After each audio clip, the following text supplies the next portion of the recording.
Hey, today we're continuing on with the planetary series, and today we're going to talk about the planet of Mars, and its planetary frequency is 144.72 hertz. Now, the beats per minute that this planet is often associated with is 67.8, so that's how many beats per minute that this planet would be measured to beat, if I can put it that way.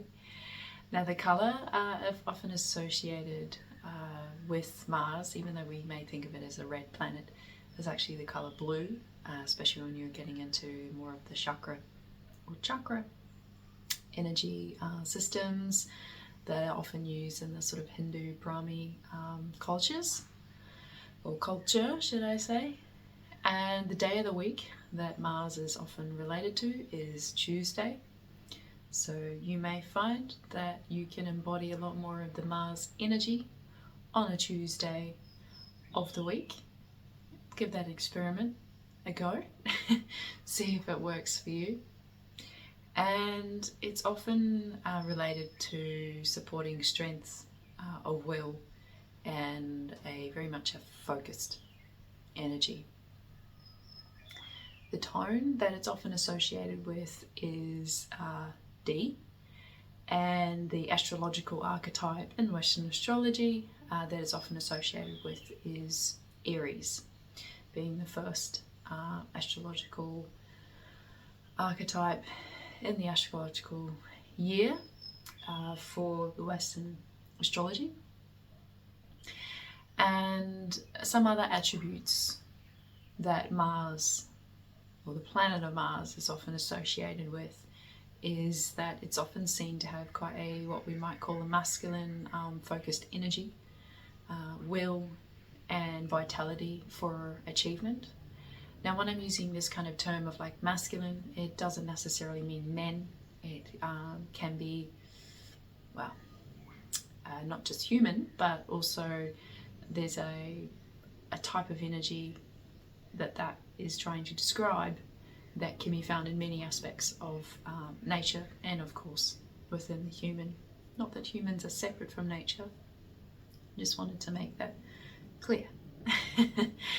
And obviously in some cultures they associate it with the god of war, and I'm going to touch on briefly as to a little bit of that at the end of this video.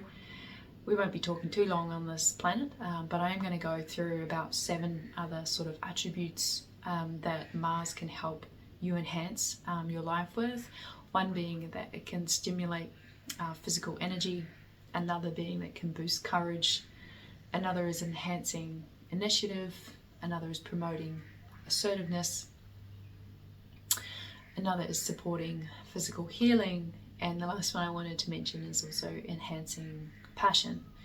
And so obviously one way in which you can bring in these qualities into your home or into your space, into your being, is through listening to frequencies that are tuned to this planetary frequency of Mars. And I'm sure you'll find some options, maybe through different streaming applications, and I'm sure there'll be more than one option out there for you to listen to.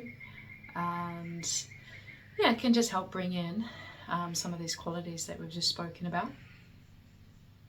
Now, as I mentioned before, it's often seen with human eyes being quite a red planet, and I found it quite interesting over the last sort of 10 years of listening to different ancient civilizations and also other cultures around the world, and they talk about a couple of potential timelines in which Mars was subject to some galactic wars, and that also involved nuclear weaponry, and there was some repercussionary effects of that too on our planet. And even the land Amaru that I am currently living on is also was affected, according to certain cultures, by the nuclear fallout of what supposedly happened on Mars. I am almost 100% certain you won't find any scientific evidence as of yet, unless you're really deep into Mars research that'll prove those stories. And I'm not saying that you have to believe them, I'm just mentioning them because I always found them quite fascinating myself, the curious mind that I like to ponder in sometimes. But one thing that science has recently shown us is that there is a possibility of life on Mars. And when we're talking about life, we're talking about the consensory lens in which science is able to see life within a sort of third dimensional perspective. And so, yeah, I found that quite interesting. I'm sure there's some of you that are aware that there's life anywhere and everywhere, all throughout the universe. But as to whether it forms shape in the third dimensional vibration and frequency that we often perceive is something else. So yes. If you got any more questions about the planetary series that we're doing, or Mars in particular, you're more than welcome to leave that in the comment section down below. Also, if you found any really good audios that are tapping into the Mars frequency, you're welcome to share them. Sometimes links may get blocked automatically, but I can go back through when I have space and accept links in the comment section below as they get put in as well. So yes, stay tuned for the next planetary frequency. I'm not going to let you know what that is, but you may be able to see there's an order that's forming from this, and we'll see you again soon.